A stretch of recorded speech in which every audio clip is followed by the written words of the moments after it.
Well, welcome everybody to the latest episode of Forever Bristol City podcast. Not a great day at the Kassam Stadium.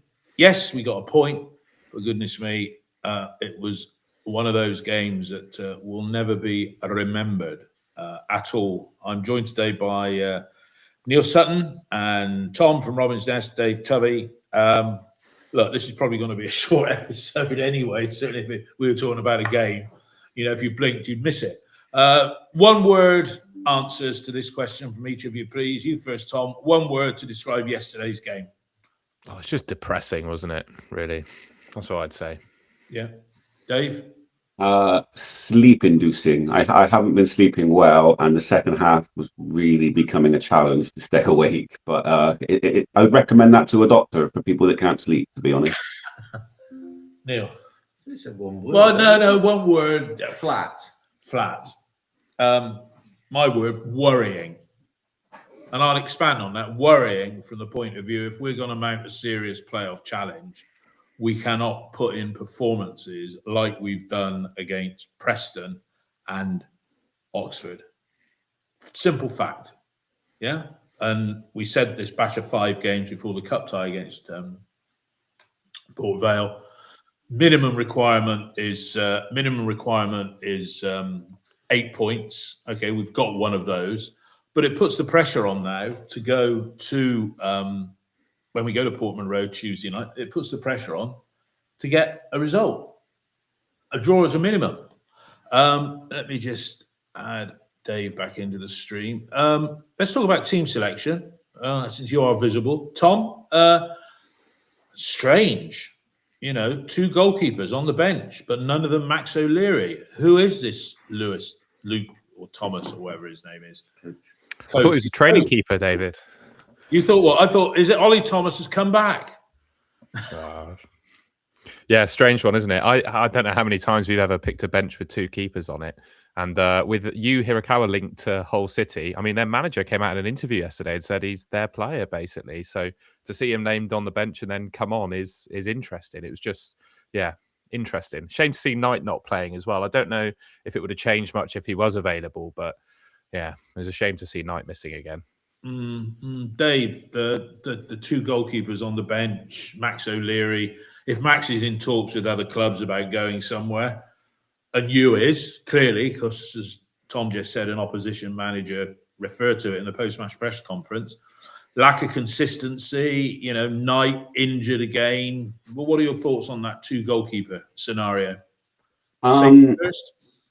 What I would say is that I actually think that it's making a point this time, because we are now at the 18th of January.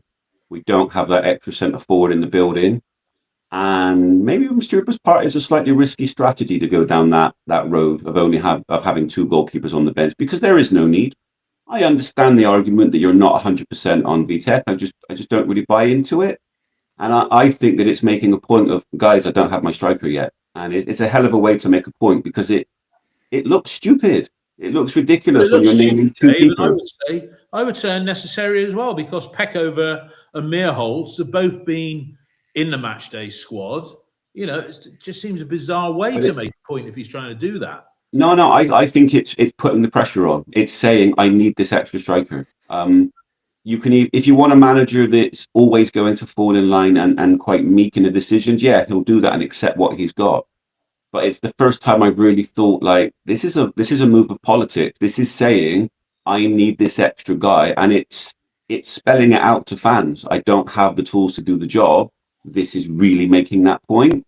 And it's putting the pressure on those that make decisions to bring people in, saying time's ticking and it's probably already too late. And that extra centre forward, and maybe even another wide number 10 or a forward that can do something extra, because realistically we need 2. We need 2 in the front areas.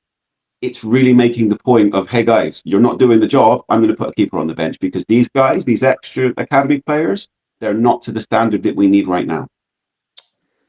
Neil.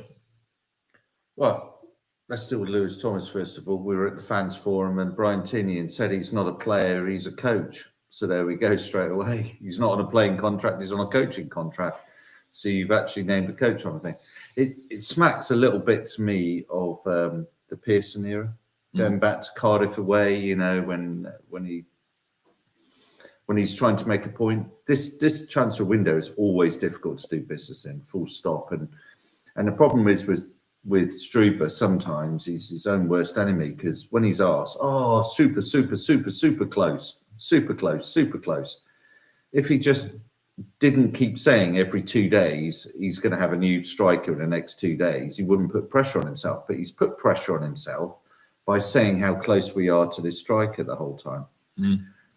Realistically, though, is a striker going to sort out our season? I'm not entirely sure. You could have had, a top striker on there yesterday. We didn't create anything to actually give to any of the strikers. So that, unless you're talking about some sort of mercurial jack in the box type scenario which I can't see, because the players we're sort of linked with are going to be very, very different. They're just building on what we've got. We've got two differential players in the 10 that can do it, but don't do it on a regular basis. I know I sent you that thing yesterday, David, the quote from Show Me the Money on OTIP. I'll just read it out for anybody, because I don't know who Show Me the Money is.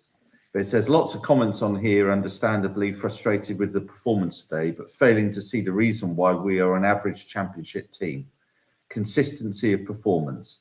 To get out of this league and to play in the Premier League, you need players who can play at a consistent level, and we don't have that. We have players who can be brilliant on their day, but can't do it week in and week out. This is a massive challenge for most championship clubs. That's where we are, I think. Ultimately, we've got players that can do it, but the consistency isn't there. The Oxford commentators referred to us as the most inconsistent team in the division. I think we might go to Ipswich and get a result straight after, an Oxford game where we were so flat and didn't actually produce anything at all. No, but that's what we would hope. Tom, Neil said a few things there. He's making a statement. It doesn't end well when you start doing that under the Lansdowns, does it? Do you think he's making a statement? But I didn't even think of that as an idea, really. But yeah, I mean, quite possibly. I almost think his comments in press conferences where he's saying we've nearly got a striker in the door. I almost think that's probably true from his point of view as well, with some of the stuff that you're seeing on Twitter from potential ITK accounts and stuff. But yeah, in terms of it not ending well, I mean, across the Premier League at the moment, there's Amorim, who was speaking out and doing stuff against the board at Man United, who got sacked. And we've got Glasner at Crystal Palace, who I'm sure everyone has seen is saying stuff against his board, more so than what Struber's doing. But they're obviously probably going to be, both be out of jobs soon. So it is a little bit of a worry if that was. Glasner said he was abandoned, didn't he? Dave, this business of consistency, I'm sat here looking at the league table now. And if you go down as far as we are, we're sat there. There's only, what is form? We're looking at the last 6 games. This is the top half of the table. Coventry have only won 2 out of the last 6. Borough have only won 2 out of the last 6. Ipswich have won 4. Millwall have won 3, or they've drawn a couple. Hull, they're coming up. They've won 4. Preston have won 2. Stoke have won 2. Watford have won 4. They lost yesterday at home to Millwall. And you get down to little old Bristol City, because that's what we are. We've won 3. Even Coventry, Dave, you could say their form is, I know they did enough in the first half of the season, but their form is not great at the moment by the standards they've set, is it? So nobody's consistent. The truth is, in the Championship, it only takes 2 or 3 wins either way, and it changes your whole outlook on the season. I mean, not to have to mention them again, but we played Millwall twice, and both times I've come away thinking, how have we lost that game? You could make an argument we could have won both. That's a 6-point difference for us. That's a 6 points difference for them. That's how the Championship works. It's fine margins. And to link the two things, a lot of teams will have inconsistent players in the Championship. But truly, when I look at the bench, it's like, so who's coming on when it's an off day? Because we watch a side that when it flows, it flows. It's magical to watch. But the moment that it's off, what are the solutions? We saw a half solution yesterday. Urfi comes on for Twine. There is a difference straight away. After that, it's like, we've got nothing here. If you look at the bench options that we had yesterday, even with the benefit of pre-hindsight, you can instantly see, well, who are the game changers?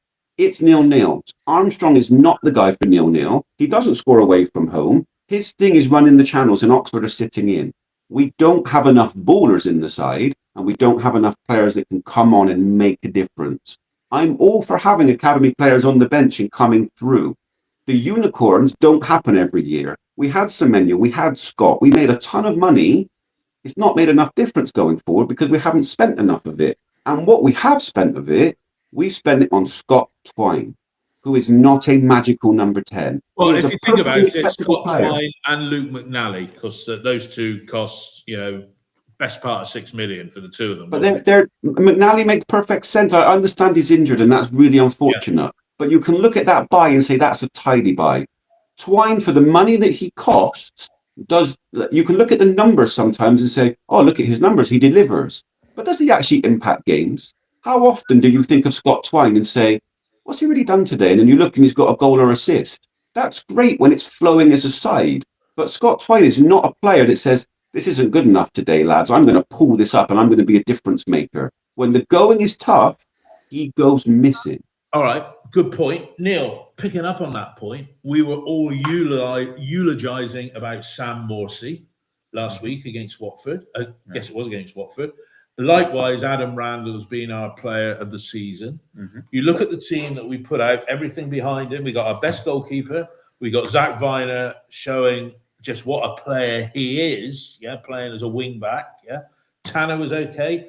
Dickey ponderous, right? Rob Atkinson okay. Borges on that side. But in the middle of the field, our two best players, a guy who captained the championship winning team, and Randall, who's been player of the season. When you point the finger at them, because in front of those two, you've then got the mercurial Mehmeti and Twine and Reece, hat-trick scorer the previous week. Is it the midfield problem? Well, I think Strupper knows that there is a huge imbalance in the squad. I think some of these transfer decisions at the moment, sending you to a playoff rival, for instance, smacks a little bit of we need to be brave about some of our decision making. It's an easy thing to send out Cornick on loan to Stevenage, or Roberts to go away, or even Max Thomas up to Dunfermline. Yeah, but established first teamers, it's easy decisions. But to start sending players to your playoff rivals, realistically, but he's not going to get any game time up there. I'll tell you what, David, I wouldn't be surprised if Hugh goes up there and has an impact on Hull. I really wouldn't. We've been playing you out in a multitude of positions because we're so unbalanced that we've got square pegs in round holes. Zach Viner is not a right wing back. However, he sort of did okay in relation to. We were half hoping Sykes was going to be back from injury, but he wasn't. And obviously McCrory's, is it his second or his third? Is he back for Ipswich? No, I think he's back for Sheffield Wednesday. Right. So in relation to that's the killer yesterday. That's the killer on Viner. If you look at it, he was competent in the position. It's not like you can say he put too many. It didn't stand out as playing poorly compared to everybody else. But it's also not like he's offering a threat in that position, running at players, looking to way to get in crosses. And when you asked the question about the midfield, it was shining brightly the fact that Knight and McCrory were missing yesterday. Maybe you can take one of those out, but you take both out, you lose a lot of energy. And Morsey is many things, but he's not necessarily a guy that is going to maraud forwards in that way. And if he's going to be in the side, there are conversations we can have later about how you best get the best from Morsey. But realistically speaking, as a midfield, in terms of your passing, you're only as good as what's in front of you. And if Viner doesn't have that pace to get in behind, Bors, for all his crossing ability, doesn't offer that. In the midfield, they both, for different reasons, weren't particularly good with Mehmeti and Twine. What are Randall and Morsey supposed to do? They're essentially passing to invisible ghosts or players that can't stretch the play. And that's why Oxford were so comfortable yesterday. Some of that, you could argue, was on the formation. Was it right to play that way? Did it get the best out of Morsey having three behind? But it was a combination of many things yesterday that led to one of our most passive performances of the season. Yeah, we've said that too many times. Tom, a couple of points there. Michael Thresher said on the text feed, Randall and Morsey can't play together. Both want to play the same position in front of the defence. And likewise, was Morsey's game affected by the fact that he got an early booking from referee Tim Robinson, who didn't do us any favours at all? A bit of a nod, I thought, really. But how many times do we say that? Most weeks. Yeah, I mean that booking was baffling, wasn't it? I mean, I haven't seen too many replays because there haven't been many available. But when I first saw it, I just immediately looked past the incident because I didn't even think it was an incident. And yeah, he called it back and booked him, which was shocking. And I think Morsey's game is a bit, he's aggressive and able to and nasty. That's kind of why you buy him, isn't it? But when he's on a booking, he can't really show those strengths. And at the same time, I'm not sure. In terms of breaking down a low block, you need to probably move the ball around at speed, take the ball quickly and move it on. Is he the kind of player that is really, nailed on to be able to do that? And the same for Randall, really, I think. Neil, your thoughts on that? Well, do we make a mistake letting Stokes go?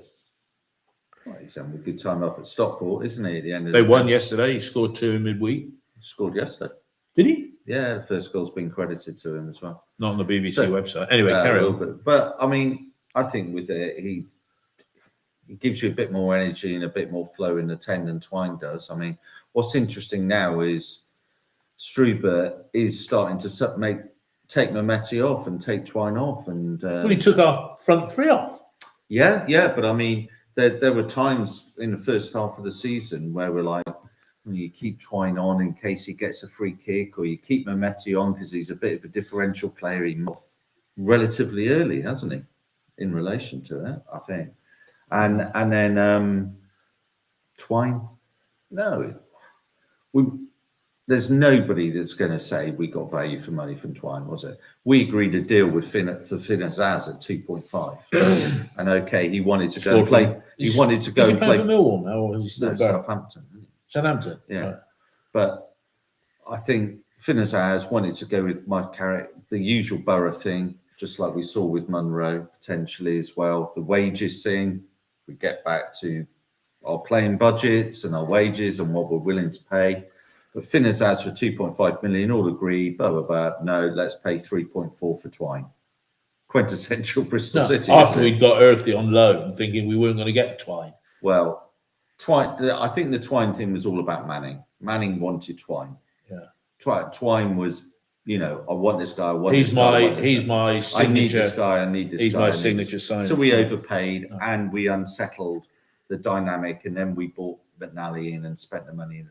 I mean, it's a difficult thing at the moment because we've had this Semenyo money come in now, haven't we? And but it's in 2 installments. No, but that I know what you mean. Look, there's a cash and profit from an accounting point of view. This financial year, there's £11 million coming in to the accounts for this year for Semenyo. Whether that's paid in 2 installments of 4 and 1 of 3, bloody irrelevant. Yeah. All right. So I think there's obviously you've got a plan for the summer. The amount of players that are leaving in the summer, they're on free, that go back to our negotiations and all the rest of it. We're in an unsettled period at the moment. We are. I think we're in a choppy water. Transition. We are in a transition, yet we're trying to see ourselves as playoff contenders. Tom, there's talk of a striker coming in, and this week, everybody was thinking it's going to be Delano, is that his name? Burzorg.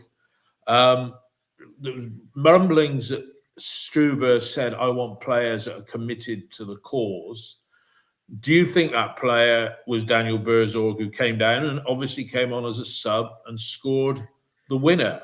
Do you think that's one that's dead in the water? I wouldn't have been excited if he'd come. I wouldn't be excited even if he came after scoring a winner for Borough midweek. Burzorg's situation and that hint of a player that Struber didn't say was all in.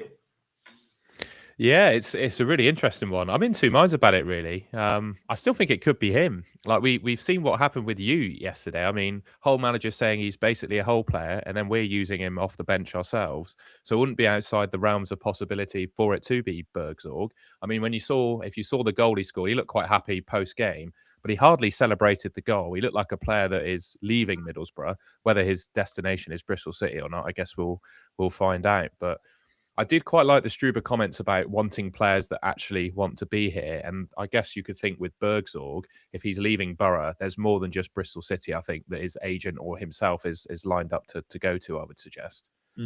Dave, your thoughts on Bergsorg? You've probably seen the goal. It looked to finish, but he's a 1 in 6 striker. He's not going to solve our problems, is he? To be honest, my thought was, and this links to you, was what are Middlesbrough doing? They've given us Boris. If we do go there, they're giving us another one. Why would you give it to somebody that is a direct rival with playoff aspirations that may just help them? That's why I don't understand the U move. I don't think he's going to do it, but why would you even take half a chance? If you were giving it to someone lower down the division fighting relegation, okay, fill your boots. But why would you even take a possible risk that a fresh scenery might just bring out the best in them? It doesn't make sense to me. And with Middlesbrough, they've done it once. But from a striker point of view, it needs to be good, and it needs to be now. We need it so badly. It's the difference maker. It's unfortunate that McQuarrie's out at the moment and Sykes isn't back. But that extra attacker is the difference between us going for promotion and not. And I understand what you've spoken about transition before. But you look at the first 11, you look at it and you say, this is as strong a squad as we've had in some years. I don't remember the last time actually I looked at our 11 and thought, wow, that's really strong. Even going back to like the Gary Johnson era, I was thinking, how are we third? How are we so high after promotion? I don't remember a time looking at a championship 11 and thinking, that is so strong. It's what comes off the bench that doesn't help. And I'm not going to repeat myself as to why, because I already said it. But it is the centre forward. It's just screaming for it, and it needs magic. You can even add the 10 role, but it all links into 2, and we're dilly-dallying. And just to move it on to Neil, are you happy with the recruitment at the moment? Like, do you think it's good enough to do this and to be the 18th? Is it acceptable? Well, I just think we're in a massive holding pattern here. It feels like, you know, we're going around a little bit. I think the Morsey deal makes sense for all parties. We were having to play Zach in there, and Joe Williams might come back, but then probably get injured straight away or whatever. So you need. Why didn't he take his? Talking about Joe Williams, why didn't they give him the bloody punishment? I think a week ago. I think there's an element of that with the FA that they're not stupid. If you're injured and you're not fit enough to play, and you take the ban when you're not, they don't like us, the FA, do they? Eh? Jesus. So I think the moment he becomes fit and available to play, that's when the ban kicks in. I don't think the FA is stupid and will allow somebody with a long-term injury. It's like McNally, giving McNally a three match ban at the moment, isn't it? Type thing. So I think we're just in like a transition period at the moment. I mean, Ranel's going in the under 21s. That's one for it. Morsey's there. I think Struber's come in, had a look at it, and thinks we're just completely unbalanced, and we may finish mid-table this season. But then I think we've got to be brave as a club, and we've got to trust in Struber. And if we finish mid-table, we finish mid-table. And yeah, it's a little bit disappointing, but there's a summer reset because there's a lot of players going out, and I think there will be other players going out.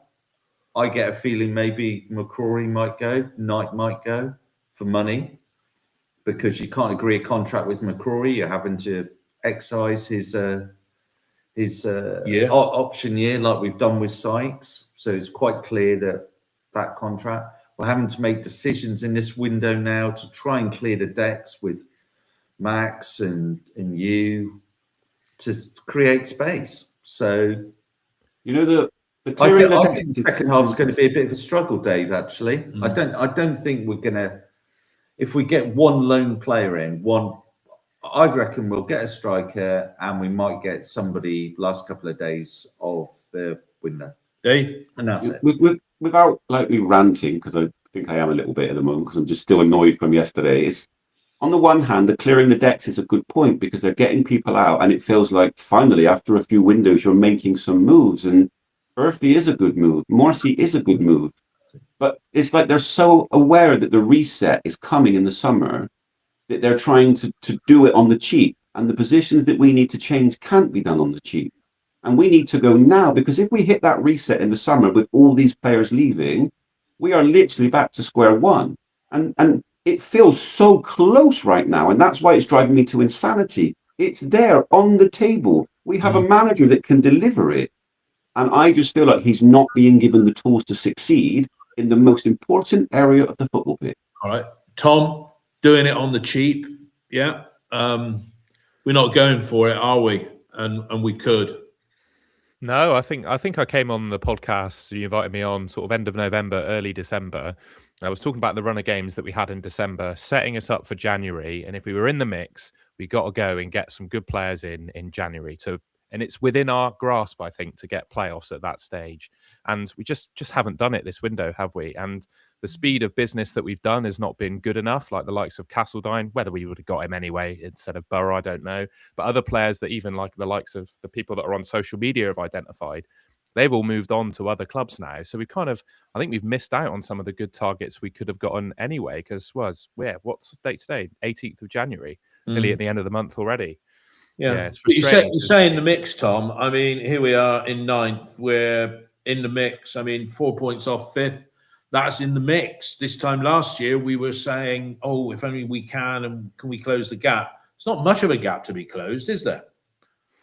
No, there isn't. And I think, that's the painful thing, isn't it? I don't think I think it's very possible, but I don't think that the club are helping the manager in this squad to do that at the moment. Neil, agree with that? Yeah, I just think with all of it, there's an element of we don't know what's happening at the moment. I think in a way, I think Mehmeti's off. You can just tell from his body. I think that's. Well, why don't we just cash in? How effective has he been? Because someone's got to offer you, haven't they? So I mean, yeah, but if he's as good as we say he is, somebody would come in with a cheeky bid of £1 million, and for his contribute. If we're doing a reset and he's not going to be here, let's take it on the chin. And if somebody offers $1 million, see ya. David, I think if you went and got someone like a Horvat in, that would make it easier. Well, he's already in, isn't he? Well, to all intents, well, it's whether you get him in the summer or you get him, because they're still in Europe, aren't they? Right. Sturm Graz. So you would probably have to go to Sturm Graz and say 500,000 pound more. Can we have him early? And then that's a decision as well, isn't it? But you need the Stokes thing going to Stockport at the moment sits a little bit. When I've seen Stokes play before, he brings you a little bit more high energy. He's like earthy. Yeah, but for whatever reason, they put him out on loan again. And when Mehmeti and Twine weren't doing it yesterday, you looked at it and you think, okay, bring Earthy on and bring Stokes on. Yeah, and you haven't got Stokes. Why not? I wouldn't be averse at that because he's doing it. Well, that's what I'm saying. Yeah, you haven't got Stokes because he's at the top end of League One. So I think with there's some strange decisions going on, but I think behind the scenes, there's so many players leaving, isn't there? There is unfortunately there are so many players leaving. if we don't sign Knight to a new contract, I would say before the summer, it's got to go. Then Knight selling now 3, 4, 5 million, maybe. Yeah. The problem with Bristol City sometimes is not necessarily the recruitment; it's when we are selling players. Rather than selling players when they are at their most and the turnover. We're waiting to this final season and then there's a drop off. And it was interesting. The only time, well, not the only time, but just literally driving in this morning, listening to Talk Sport, and they were talking about Gay going to Man City for 30 million. And they said it's a pretty poor state of affairs when you're letting your player go for that amount of money. Because 20, is it a low number, half probably what he's worth, because his contract has run down. Yeah, and Crystal Palace fans aren't very happy at the moment. And they were also saying, I can't see Oliver Glasner staying there much longer after his comments. Now, I have to say, people have said it on the text feed here. Tom, Struber, do you think he's in it for the long term? Well, I go back to the summer, right? And you're Struber, you walk into the HBC, have your interviews, get your presentation from the club about, you'd imagine they'd have presented some sort of plan for the next sort of 3 to 5 years. How long's his contract? Do you know how long his contract is? Probably 3. Yeah, so he's a smart guy, right? To accept a job for 3 years, you probably would have wanted to see some kind of convincing plan for the place that you're coming to work in for the next 3 years, right? So surely they must have presented something to him to sell him on the next 3 years. Again, I'll go back to what I said like at the end of last year on the podcast. It's becoming quite clear to me what the next few years of this football club could look like. And yeah, that's all you can really say, isn't it? Dave, do you think he's in it for the long term? I mean, let's say he gets us to 7th, we just miss out on the playoffs by a whisker. And that could happen with this squad because of the inconsistencies and everything like that. Because right here, right now, I'll say it, we ain't going to be in the playoffs, right? You give up too easily. You give up too easily. People, I would say I would walk down Clevedon Pier naked if we get promoted to the Premier League. There we go. I can't agree with you, David. 18th of January. But right. if he has a modicum of success with us, he's going to get off of Struber and he's going to walk because, as Tom said, they had a did they present it with a plan? Did they? Hell, you know, they're making this. They make it up as they go along sometimes, don't they? What do you think, Dave? I hope he stays for longer than this season. I still actually feel like this side is not built in the way he necessarily wants it. And in some ways, the reset would give him that opportunity. So, yeah, I would say he's in for the longer term. I mean, I would expect other clubs to be looking at him because he's come in and he's shown that the type of football that he can play. But at the same time, he's not a perfect manager. He's got learnings to do at this division. He's only been in it a short term. In his previous job in Germany, for example, they played 1 game a week. The basis of playing 3 games, this is new to him, this periodization.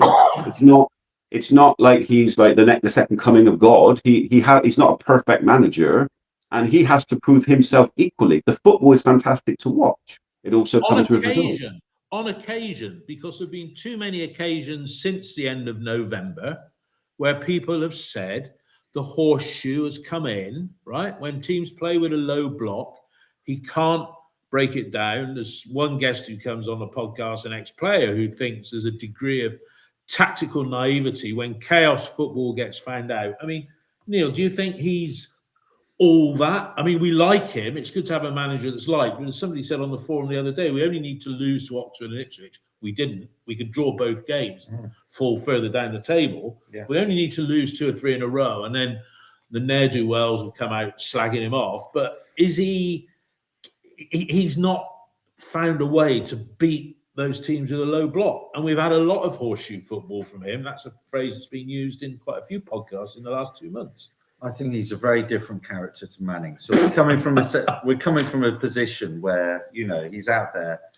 The Athletic did a big piece. Yeah, I've read it. Big we'll talk about that in a bit. Yeah, and you know, with it, and he's out there. But let's not forget, last season, Cologne was second in the league, and he fell out with the management.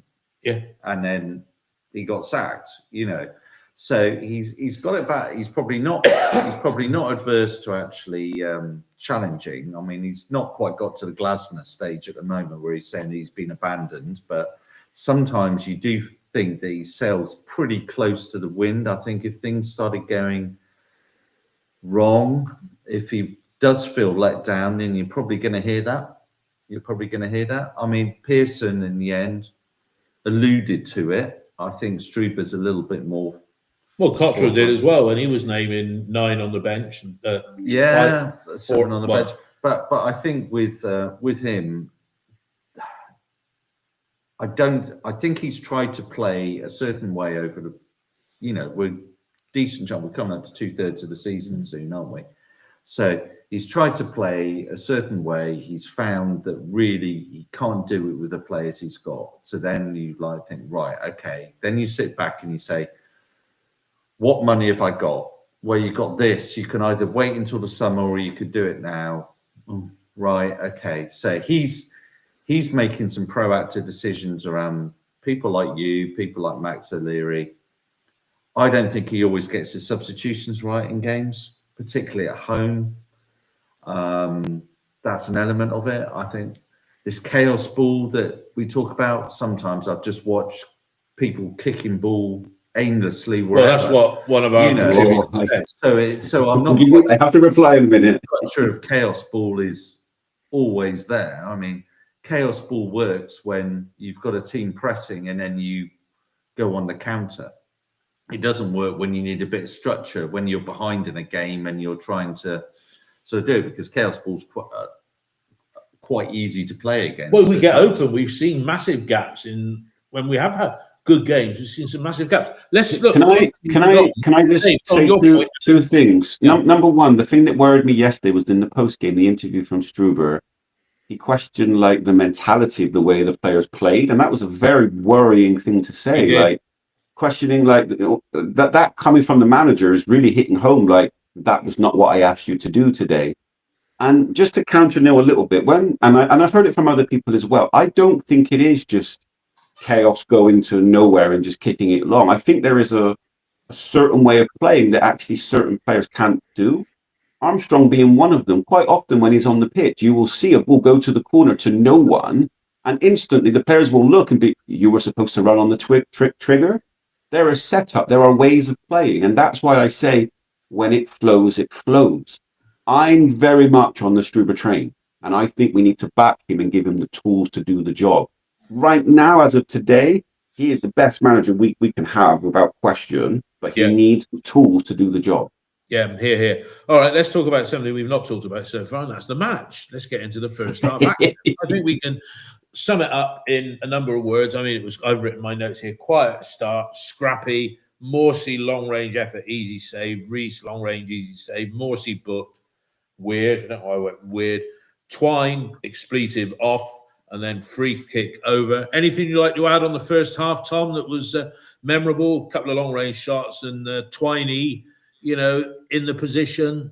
He needs to score one of those to maintain that credibility as a free kick taker, doesn't he?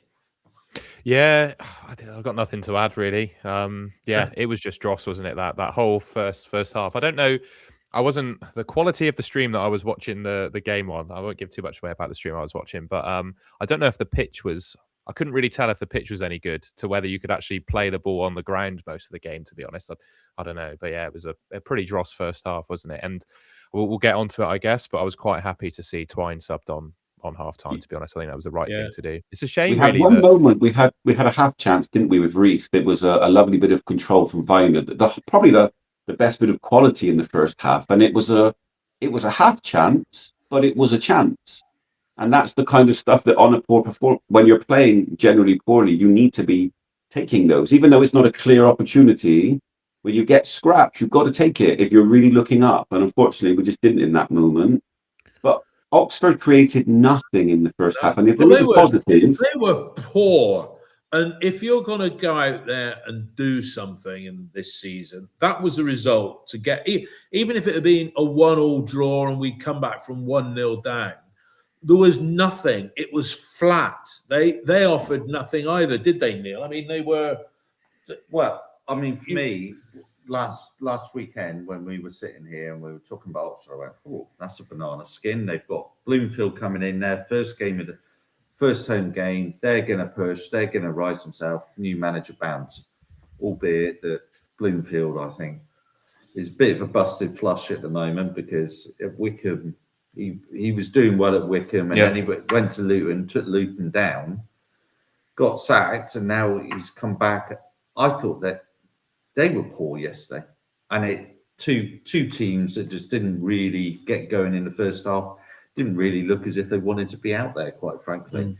And there was just an element of flatness, the word coming back at the start, that just pervaded across the whole of the first half. Nobody seemed to be putting any energy into the game at all.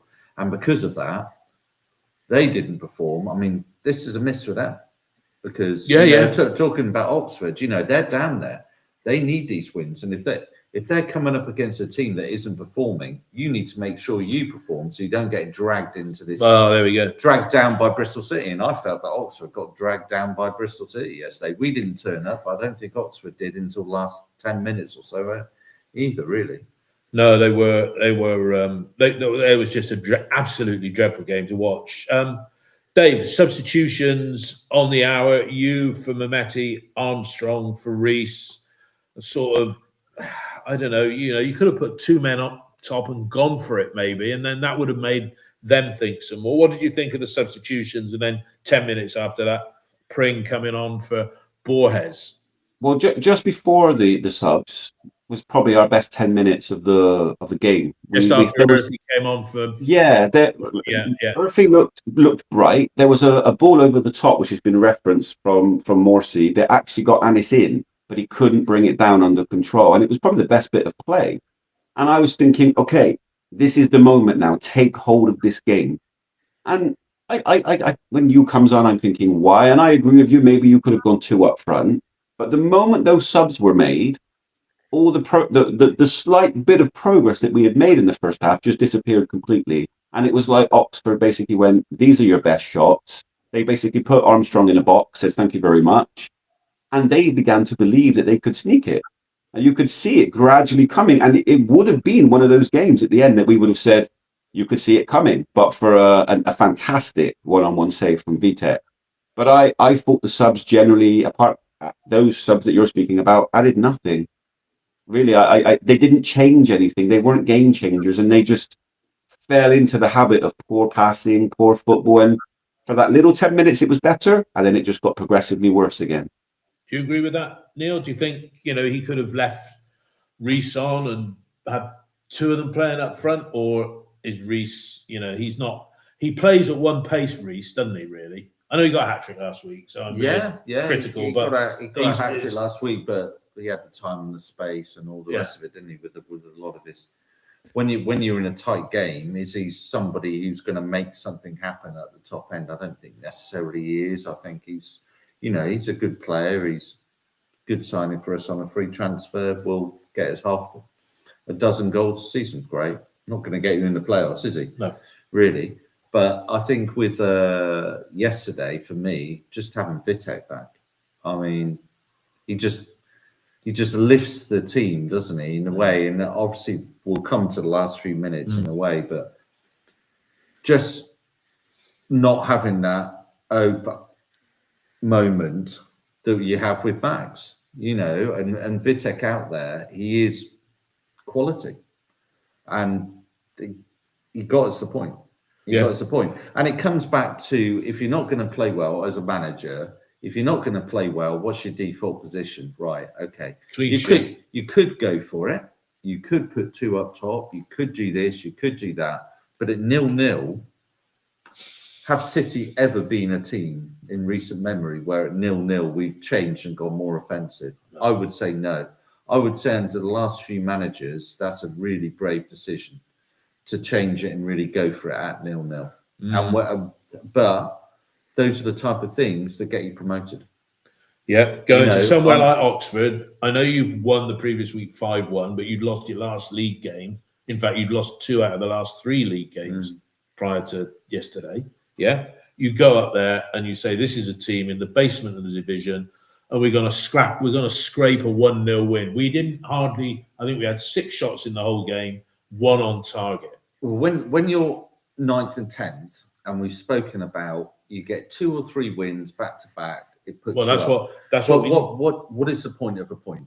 No, I agree. Really? Well, the last 10 games now, it's 4-2-4. Are you? Is your mentality to a certain degree right? We're going to go for it. When one of the things with Coventry this year, to their credit, they've gone for it. He's been brave. He's made decisions. When games have been tight, when it's 1-1, when they're losing, whatever, he's gone for it. And they were 1-0 down yesterday. The number of times I've watched Coventry and seen them, they're going to falter again, and they haven't been great of late, but they're 1-0 down against Leicester, and they came back and got 2 goals. Yeah. And they spent, it's nobody could disagree with this, that the money they got for Gokeres and Hamer, right, which is less than what we got for Semenyo, including the profit, and Scott, the money they got for those 2 players, they spent that a lot more wisely than what we've done with our money. Yes, agree? That they have turned over. Who's the guy who went to Ben Shearn? Sheath. Last year of the contract, and they got Wrexham to overpay on that. Really, so they've been able to get a few turnaround of players and stuff. But I think when you look at playoff teams, they finish with an energy. In the last 15 minutes of a game, they're pushing and they get the results. If you look at us last season, that miracle set of home results when we really sort of got the result done and all the rest of it, that was the mark of a playoff team. At the moment, we're not a playoff well, team. I said we're miles away from it. Well, I'm fearful of you running down naked across the pier now. I hope. I really hope. I can't wait. All of Bristol is now hoping that we do. But- All of Cleveland, certainly. But we don't finish on a high. No. We tend to sort of peter out in a game because the subs come on and They had nothing. The subs where we come on when we're like 3-0 up and we just finish the game off, don't we? Let's try and wrap up the game. Tom, closing stages. I've got Atco in with a timely tackle as Lancashire shaped to shoot 90 minutes plus one. Vitek saves from Mills, and then from resulting corner, Brown's header, Earthy heads the ball off the line. I mean, Tom, we were. Is it harsh to say we were hanging on at the end? No, I mean, if you were watching the last 10 minutes of that game, who would you say is more likely to get the points? It was Oxford. And I think this is probably, we the mythical Vitek, if you like. Whether Max would have made the saves that he did, I don't know, but it was definitely good to have him back. And the big save he made, was it Mills, their player that was through? That was a huge save, wasn't it? Yeah. Dave, if that one's gone in, we're pretty depressed, but it would have been even worse, wouldn't it? Yeah. The silly part of that goal is that we did it to ourselves. Like, Tanner has the ball and he has an opportunity to get Viner to the byline, but he sits on the ball for ages and ages, plays Viner into trouble, who probably could have dealt with it better, but is in trouble, and instantly Oxford are on it. They've got like men over. They're going for it, and I have to be honest, when it was 1-on-1, I thought he was going to score. I just felt like it was going in. I think it's a top quality save because it doesn't even just hit his foot. He literally has to move his foot a little bit, and I'm moving my foot, and none of you can see it, so it doesn't help. But the way that the foot just slightly stretches out for it, it's a high quality save, and it basically earned a point. And I hope that point is the reason you have to run naked along Cleveland Pier at the end of the season. I mean, I'd like to think that Vitek, that we get him with Vitek, we have him on a second season loan because that'll make everybody feel a lot happier. I think he would get a Premiership loan. Lower, one of the promoted teams. Yeah, one of the promoted teams or something like that. Yeah. The natural progression now, I don't think he's got anything more to prove in the Championship. He's up there with Rushworth as Coventry, as in the stats and all the rest of it. Good keeper. All I can say is good luck to the keeper we have next season, because he has created an unrealistic standard for Championship keepers. And if we judge the next keeper on VTech, he's got a hell of a standard to match. Exactly. And I'm not sure a Championship level keeper can match that level, to be honest. Yeah. The real Bennett's player, who saw the bloke screaming on the forum last night in Max's defence? Definitely a family member. Embarrassing. And we're talking about the story of a scapegoat, Max O'Leary, right? And this is, I'll read the post, or if not all of it, some of it while my phone does its stuff. Here we go. This is from somebody called Calvin Ford. Mrs. O'Leary, it says. Is it? David Bentley was dislodged emphatically from the starting lineup by Max O'Leary in 2023 by a highly experienced manager at the time, Nigel Pearson. This time his number one led to an immediate turn in form, blah, blah, blah, blah, blah, blah. Now, after 3 years, we're lucky enough to get a high-quality loan keeper. He gets injured, and you have the nerve to disrespect Max. Assume we don't get promoted, Vitek will not be here. He's level above the Championship. We're very lucky to find another keeper better than Max show at this level, an international and proven goalkeeper. Get over it. He was better than Bentley. Showed him the door. Will most likely be our number one next season.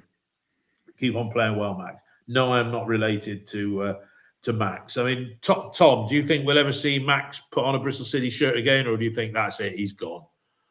Well, if he's not injured, him not being on the bench this weekend is pretty telling, isn't it? And I always go back on Max O'Leary. I think if your club is comfortable sort of staying in the Championship, he's probably good enough for you, but he is not good enough if you want to hit the playoffs or get promoted. That's what Max O'Leary is. The limitations that he has, physicality, ability on the ball, we all know that, and you can't be limited in those attributes if you want to get yourself promoted, I don't think. Yeah, Dave, do you concur?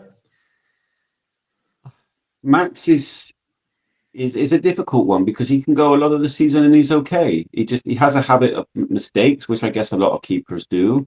The issue is that in the biggest games, in the biggest moments, another team will have someone that can put pressure on the box or a quality delivery, and he's just not able to command his box in the way that you need. If you watch him on a game-by-game basis, you might say Max is perfectly okay in the Championship, and I suspect another Championship team will sign him. And that's where Tom's point I agree with, is that to be constantly competing at the top, he doesn't command his box well enough to be that kind of keeper.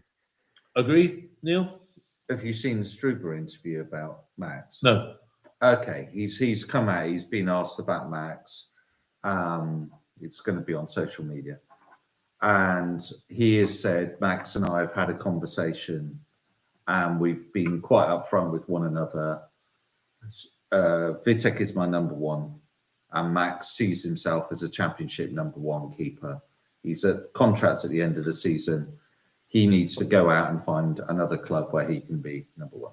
Fair enough. So on that basis, he's gone. He's done then. He's gone. He's gone for me, because in this window, because he's going to be competing for a contract somewhere else, because it's quite clear he's not going to get a contract with us, and he's out of contract, so he's going to go. He's been, for me, a 6 out of 10, sometimes a 7 or an 8. He's had the odd game, but he has flaws to his game, and that has been shown up by signing a top-class keeper, really. Yeah. And even when Vitek was injured and Max came in, and he did okay. Yeah. And we got about 3 clean sheets, didn't we? Yeah. On it. There was still like people, I'm not sure about Max now, which was really harsh on Max, because he didn't necessarily do too much wrong. He's just not Vitek. So, but then what? Lumley's not Vitek, is he? No. Vitek got injured now and we had Lumley for the rest of the season. Well, we wouldn't be happy. We'd probably all be turning around going, why did we let Max go on loan? But we've managed to spin out almost an hour coming up now. But a couple of things. One thing I want to add. Mark Kelly? That's right. Mark Kelly spoke at Senior Reds on Thursday lunchtime. Interestingly, unprompted, twice, Mark Kelly said, because he spent a lot of time out in Africa with the Lansdowne business. Mark Kelly twice said, unprompted to me, really enjoy the podcast, been listening to it from afar. So to have that from an official of the club, and we're less than complimentary about the way this place is run, I thought that was quite a nice gesture on his part. What did he say? Interestingly, there's some issues that are holding up the digging of ground now for the Bristol Sporting Quarter. One thing he said to me with the demise, I asked him about the demise of basketball. I said, would they put a ice rink in there? But he said that's economically not viable because it takes a day for that to defrost. So if we want to get this multi-use thing, it looks like the Sporting Quarter would be done in 2 phases. And the first phase would be, I think, the arena. But he was talking, never mind building the car park. He did say what they do is clear the whole site and there'd be room for 500 or 600 cars. Well, trying to get out onto Winterstoke Road on a normal match day is bloody difficult. You stick another 600 cars in that general area, it's not going to be easy. Somebody said to me, why are they building a hotel as part of the Sporting Quarter? I said, because you can stay there overnight and get out of the car park on Sunday morning. Maybe there's a method in their madness, but there's no, I don't think we'll see anything before the end of 2028 on the Sporting Quarter. And that'll be half of it. That was my interpretation of what was said. And it's quite galling to hear, because a couple of people asked some financial questions. I won't delve into that and get the explanation wrong. But it's quite galling to hear that as a football club, we pay a rental to be in a ground that we once owned everything, lock, stock and barrel. And here we are, part of this big Bristol Sport thing that we're in a doom loop, as I see it. We're never going to get out of it unless something. David, sorry, can you just repeat that? We pay as a football club rent If you look, to play in the stadium. if you look in the intricacies, 7.5 million. Yeah. there's a certain amount of money that gets paid by the football club now as part of the group structure. Oh, and that's the other thing. The land at what's it called, where the new stadium was going to be? Longmoor? Ashton Vale. That land is sold now, and the money for that land is in what they call an escrow account. And that money for the sale of Ashton Vale can only be used to develop the sporting quarter. So that money is there ready to do the sporting quarter, but it is being held there. But the rent thing, that essentially is money coming out of the football club that directly impacts the accounts, right? It's, apologies for being stupid, but that has a material impact on wages, transfer money. Look, the whole thing is a myriad of holding companies. I mean, the company that's doing the sporting quarter, that's not going to benefit Bristol City. That is a company called Esteban Investments. And again, let's not get into the complexities of the finance, because I won't say it's worth a podcast all of its own, because it's too bloody complex, right? And that is why I think there's so much interrelated, intercompany stuff going on there. Yeah, that that is going to put off potential buyers. Tom, you've got something to add there. So I just Googled who is Mark Kelly, you said, right? I can't confess to be the most in the know about the organisation of Bristol Sport, but he seems a pretty senior figure in the Lansdowne business structure, right? And he told you he listens to this podcast, right? Yeah. If you were a Bristol City member of staff, a Bristol City player, do you reckon you listen to this podcast at times as well? Definitely. The stuff that we've been talking about on this podcast, right? You're listening to the contract situation, all of this stuff, which I think is all pretty valid and true. If you're hearing this as a player, how does it affect your mentality when you go out and play for Bristol City? It's not going to be positive, right? And I just wonder if, the performances we put in against Preston, the performances we put in yesterday against Oxford, the feeling around the club in that regard I don't think is great at the moment. And I just wonder if that's permeating into the dressing room and the mentality of the players. Like, you got Anis, probably our star player this season, who's off. I wonder how all of this could impact how the players feel, to be honest. Do you know what? That's a very good point. I don't think players do listen. They know, though. But they know that. But people, they hear that every day. What do you I mean, are we being too critical? No, I mean, it's a good point, Tom. All the players over the years. Let's go back to 2018, 2019. If we look at the players that we've lost, that we've tried to keep, that have gone on. If you're selling the vision of Bristol City and you're wanting people to sign a new contract, whether you're a Scott, Semenyo, Brownhill, Bobby Reid, Joe Bryan, Aidan Flynn, whatever, when you're trying to sign a new contract, they'll look at the club. This club is like a death by 1,000 cuts, isn't it? Every year we sit here and you go, I think we're going to lose between 18 million and 20. And you think, how long can we keep on doing things exactly the same? It's the Einstein theory, of insanity, trying to do the same thing year in, year out. We never change. And, the structure that we have with Ashton Gate Limited, Bristol City Football Club paying into Bristol City Holdings, it doesn't work. It doesn't provide a playing budget that I think pushes us. We're hoping we're going to be that one team, a Luton or whatever like that is able to bounce up and actually do it. But the reality is that we're not. And last year we flopped into the playoffs. Basically, if Blackburn had scored one more goal, we wouldn't have been in the playoffs. And that last 5 games was pretty awful, wasn't it? I mean, anybody that thinks the last 5 games of the season including the 2 playoff games, our final was. We lost Sunderland. We didn't win in the last. No, Sunderland at home on Good Friday was our last game of the season. But back to the point, Dave. I mean, you raise a valid point, Tom. Have we affected the mindset? You've said on the private text feed between us here. Do you think the mentality of the group is impacted, knowing the contract situation? You've added. You could add the extension to that, saying, do you think the mentality of the group is impacted because they say, what a load of Tom accepted maybe, a load of hypercritical morons are on that Forever Bristol City podcast. Dave, do you think we're overly critical? Should we be more like Ian Gay and defending, that many of us would see as defending the indefensible sometimes? No, absolutely not, because I think it's a range of opinions. And actually, I think that generally speaking, some of us are positive. We're positive about most things. We clearly want the club to win. There's no reason for us to spend our time not seeing it. And we're honest. I don't think that people can necessarily say that some of the things we're saying are wild or conceited or anything like that. And I listen to the other podcasts, and I think all are fair and reasonable.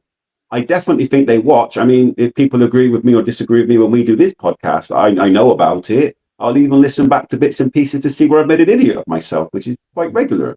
You know, we do that. And if we do that, I think very much that the players do that.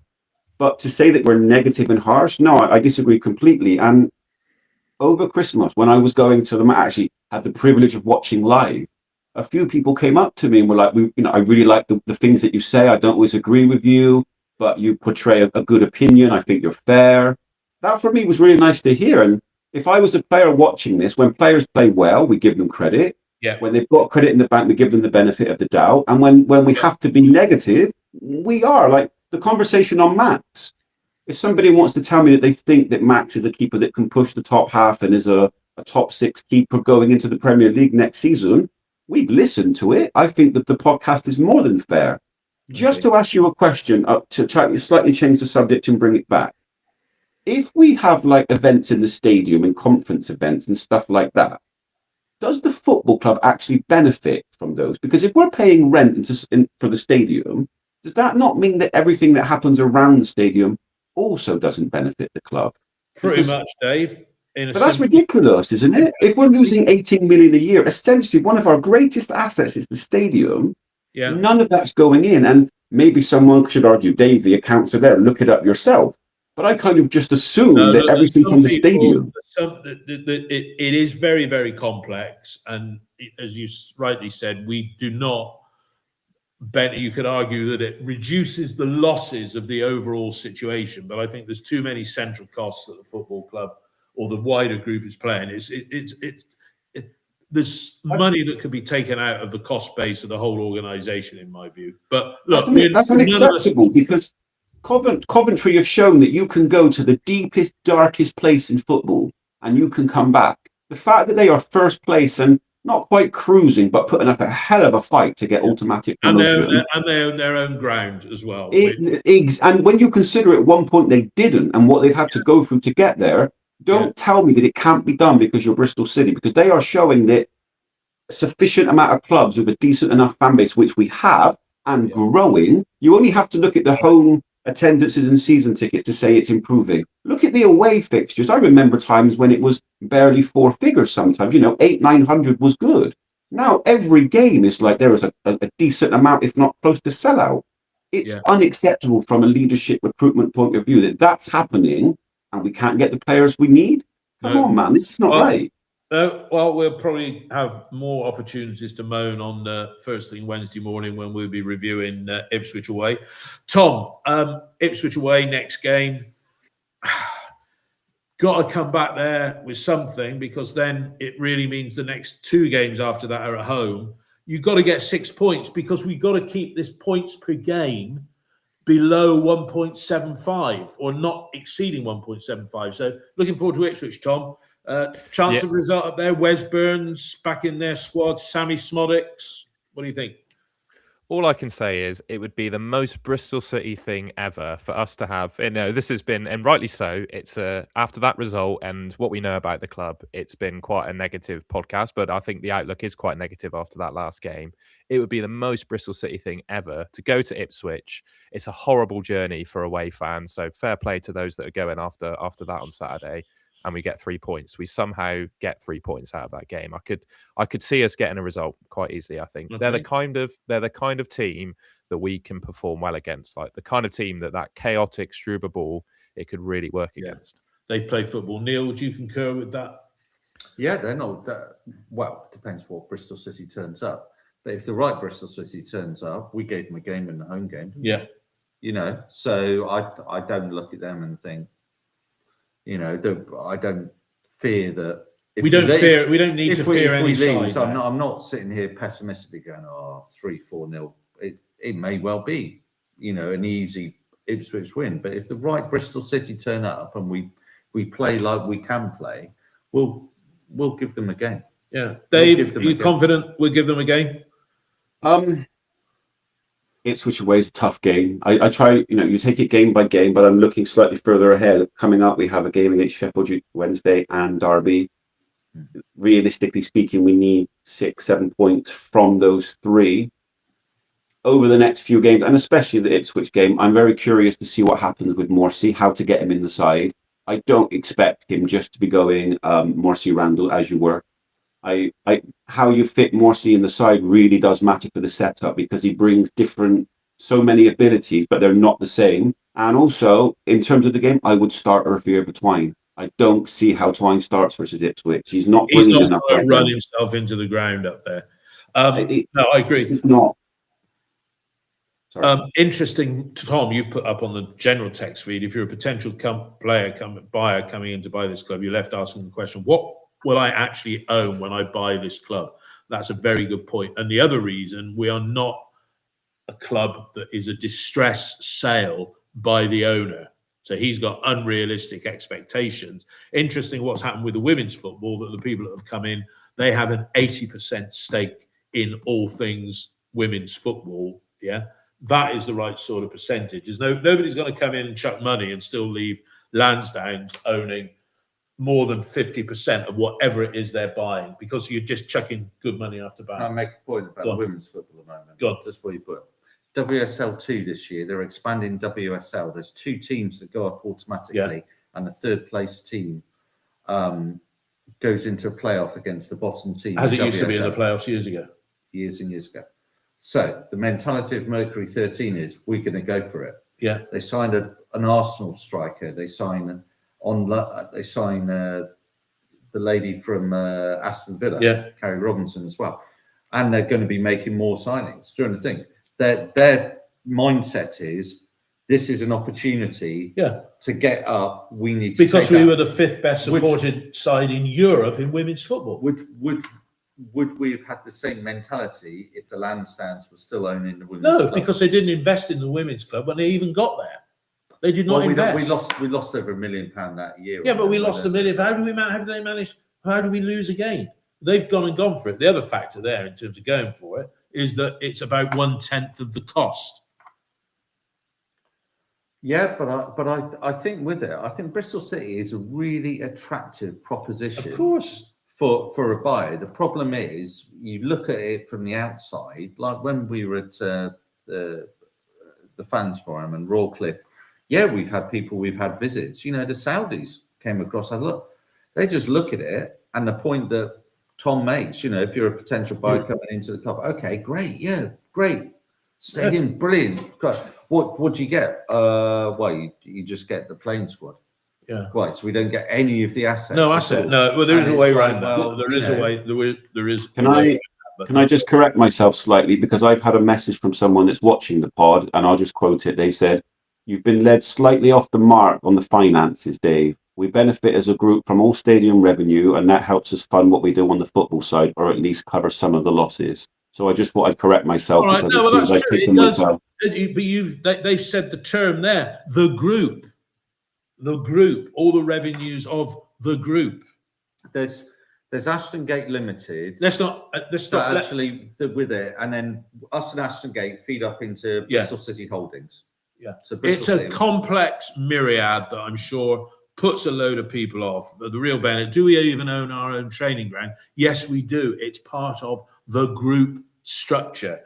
All right, I think we're pretty much done. I have to say, next week against Sheffield Wednesday at home, Sheffield now into 20+ games without a win. Their next fixture is home to the inconsistent Birmingham City. I wonder how long they're going to hang on to their manager. Wouldn't it be so Bristol City that, you know, we go and we get a result at Ipswich, we beat them or something strange like that, and then we come up against Sheffield Wednesday and they get their first win in 20 plus games against us. So we'll be elevated on Wednesday morning when we're talking about it, but you just know it. But goodness me, if we lose at Ipswich, where we have to beat Sheffield Wednesday next Saturday, that is a must win. Hashtag Mr. P runs naked. That's my thing for the rest of the season. Honestly, this is almost as good as promotion, because I want to see you suffer with this now. You went too early and you called your shot. Despite my annoyance today, I still believe. January No 18th, chance. you said that, by the way. Unbelievable. Yeah. Hey, what's that, Tom? You said that on January the 18th. I'm impressed. Fair enough. January the 18th is a bold, isn't it? January the 18th, only a few points off the playoffs, and he's made that prediction. But I know. I will be running, just to say that, I will run towards the pier, not towards the coast. So when I run, it will be my backside, which is a bit like, what was it? Gary Johnson said he'd bear his backside in Burton's window if Liam. I hope it's really when you have to do it. I hope it's the coldest day in Maine's history, snowing and hell, and you really have to suffer for calling your shot too early. That's all I can say. All right, everybody who's watched live, thanks for doing that. If you're listening during the week, thanks for doing that as well. We'll be back on Wednesday morning with a review of Ipswich Town away. But in the meantime, have a good Sunday, rest of week, early part of week.